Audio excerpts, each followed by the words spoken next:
এটা হচ্ছে দুর্গাপুরের রাধাকৃষ্ণের মন্দির। কালকে যে তোমাদের বলেছিলাম যে আমি মন্দিরে যাচ্ছি, এটা হচ্ছে সেই মন্দির। দেখো, মন্দিরের ঠাকুরকে তোমাদের দর্শন করিয়ে দিলাম, রাধাকৃষ্ণ গৌর নিতাই। এছাড়াও দেখো মন্দিরে কতটা সুন্দর রাধাকৃষ্ণের নাম গান হচ্ছে। দেখো ঠাকুর মশাই বসে আছে, উনি পুজো করবেন। দেখো রাধাকৃষ্ণের নাম গানটা হচ্ছে। আশা করি তোমরা সবাই রাধাকৃষ্ণের নাম গান খুব পছন্দ করবে।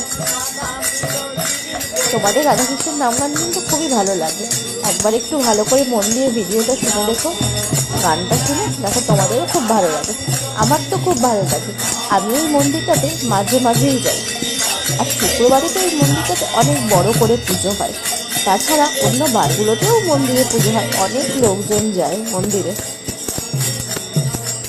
আমার তো মন্দিরে যেতে ভীষণ ভালো লাগে।